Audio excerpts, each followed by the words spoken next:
अस्सलामुअलैकुम वरहमतुल्लाहि वबरकातुहू। बिस्मिल्लाहिर्रहमानिर्रहीम। हमारे हुजूर सल्लल्लाहु अलैहि वसल्लम और हिरन। दोस्तों, हमारे हुजूर सल्लल्लाहु अलैहि वसल्लम तो वह इंसान थे कि जिनसे इंसान तो क्या जानवर तक मोहब्बत फरमाते थे। हमारे हुजूर पाक सल्लल्लाहु अलैहि वसल्लम एक बार मदीना तैयबा से बाहर अपने किसी काम से तशरीफ़ ले जा रहे थे। थोड़ी दूर चलने के बाद अल्लाह के रसूल सल्लल्लाहु अलैहि वसल्लम को अपने पीछे से एक आवाज़ सुनाई दी, है अल्लाह के रसूल। अल्लाह के रसूल ने पीछे मुड़कर देखा, लेकिन वहाँ तो कोई भी नहीं था। अल्लाह के रसूल सल्लल्लाहु अलैहि वसल्लम आगे बढ़ने लगे तो अचानक वह आवाज़ फिर से आई कि अल्लाह के रसूल, आप सल्लल्लाहु अलैहि वसल्लम ने पीछे मुड़कर फिर देखा तो वहाँ तो कोई भी इंसान नहीं था।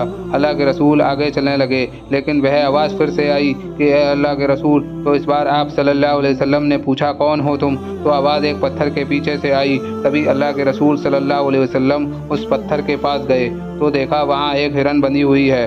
उस हिरन ने आप सल्लल्लाहु अलैहि वसल्लम से कहा, है अल्लाह के रसूल, मुझे यहाँ एक यहूदी ने बांध रखा है और मेरे छोटे छोटे बच्चे हैं जो सामने पहाड़ पर भूख से चिल्ला रहे हैं। मैं एक माँ हूँ, इसलिए मैं अपने बच्चों का दर्द बर्दाश्त नहीं कर पा रही हूँ। आप मेरी रस्सी थोड़ी देर के लिए खोल दें, मैं अपने बच्चों को दूध पिलाकर वापस आ जाऊँगी। अल्लाह के रसूल सल्लल्लाहु अलैहि वसल्लम ने कहा, है हिरन, मैं ऐसा कैसे कर सकता हूँ? अगर मैंने ऐसा किया तो तुम्हारा मालिक मुझ पर गुस्सा होगा। अगर तुम ना आई तो मैं तुम्हारे मालिक को क्या जवाब दूंगा? हिरन ने कहा, ए अल्लाह के रसूल, मुझे अच्छी तरह पता है कि मैं किससे वादा करके जा रही हूँ। आप सल्लल्लाहु अलैहि वसल्लम अल्लाह के रसूल हैं। अगर मैंने आपसे झूठ बोला और वादा खिलाफ़ी की तो अल्लाह मुझे बहुत सख्त सज़ा देगा। मैं वादा करती हूँ कि आप मुझे खोल दें, मैं अभी जल्दी से अपने बच्चों को दूध पिलाकर वापस आ जाऊँगी। अल्लाह के रसूल ने कहा, ठीक है, लेकिन जल्दी आना। और फिर अल्लाह के रसूल सल्लल्लाहु अलैहि वसल्लम ने उस हिरन की रस्सी खोल दी। वह हिरन दौड़ती हुई पहाड़ों की तरफ चली गई। इतनी देर में वहाँ वह यहूदी आ गया और अपने हिरन की रस्सी खुली देखकर अल्लाह के रसूल सल्लल्लाहु अलैहि वसल्लम पर गुस्सा होने लगा और कहने लगा कि तुमने मेरे हिरन को क्यों खोला?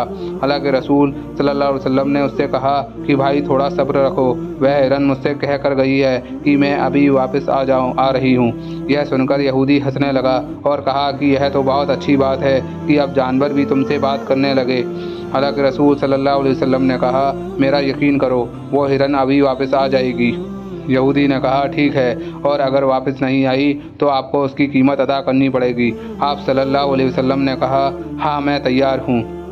अल्लाह के रसूल सल्लल्लाहु अलैहि वसल्लम और वो यहूदी उसी जगह बैठ गए और हिरन का इंतज़ार करने लगे। काफ़ी देर गुजर चुकी थी। अचानक उस यहूदी की नज़र पहाड़ पर पड़ी तो देखा कि वही हिरन दौड़ते हुए अल्लाह के रसूल सल्लल्लाहु अलैहि वसल्लम की तरफ आ रही है। और फिर देखते ही देखते वह हिरन अल्लाह के रसूल के पैरों के पास आकर बैठ गई।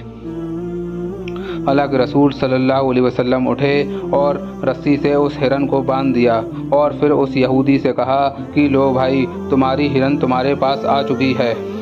यह देखकर वह यहूदी दंग रह गया और वहीं पर खड़ा अल्लाह के रसूल से कहने लगा कि आप मुझे अभी कलमा पढ़ा दें, मैं गवाही देता हूँ कि आप एक सच्चे रसूल हैं। और फिर वो यहूदी कलमा पढ़कर उसी वक्त मुसलमान हो गया और उसने उसी वक्त हिरन को भी आज़ाद कर दिया।